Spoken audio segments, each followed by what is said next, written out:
আজকে ইলিশ মাছটা দিয়ে একটা রেসিপি করব, সেটাই তোমাদের সঙ্গে শেয়ার করব। চলো তার জন্য এবার মাছটাকে কেটে ধুয়ে পরিষ্কার করে নিয়ে আসি। প্রথমেই আমি মশলা বানিয়ে নেব। কাঁচা লঙ্কা, আদা, 2 কোয়া রসুন, একটুখানি পেঁয়াজ আর হচ্ছে কিশমিশ আর বাদাম, এটা মশলা করে নেওয়া যায়। চলো এবার কড়া গরম হয়ে গেছে, কড়াতে দিয়ে দেবো তেল। এবার মাছটার মধ্যে দিয়ে দিলাম হলুদ, দিয়ে দিলাম নুন।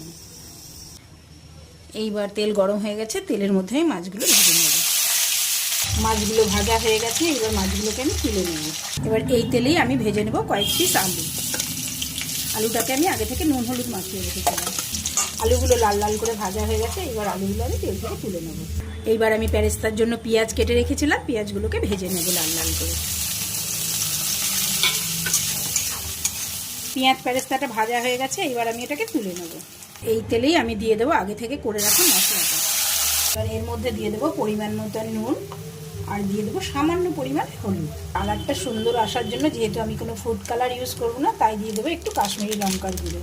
মশলাটা আমি একটু কষিয়ে নেবো যতক্ষণ না তেলটা ছাড়ে। মশলাটার মধ্যে এইবার আমি দিয়ে দেবো ভেজে রাখা আলুগুলো। আলুটা সেদ্ধ হয়ে গেছে, এইবার মাছের ফ্লেভারটা বেরোনোর জন্য আমি এর মধ্যে দিয়ে দেবো ভেজে রাখা মাছগুলো। মাছটা 2-3 মিনিট কুক করার পর এইবার আমি মাছগুলোকে তুলে নেব। এইবার আমি আলুগুলো না তুলেই এর মধ্যে দিয়ে দেবো আগে থেকে করে রাখা রাইসটা। এই রাইসটা আমি 80% করে নিয়েছি। এর মধ্যে আমি দিয়ে দেবো গোলাপ জল। এইবার দিয়ে দেবো সামান্য পরিমাণ জায়ফল জয়িত্রীর গুঁড়ো, দিয়ে দেবো সামান্য পরিমাণ গরম মশলা, দিয়ে দেবো কিছুটা ঘি। এটাই ভালো করে মিশিয়ে নেব। এবার আমি ওপর থেকে দিয়ে দেবো ইলিশ মাছের পিসগুলো। মাছগুলো দিয়ে দিয়েছি, এইবার দিয়ে দেবো আমি করে রাখা পেঁয়াজ পেরেস্তাটা। এইবার আমি এটা লো ফ্লেমে ঢাকা দিয়ে কিছুক্ষণের জন্য রেখে দেবো।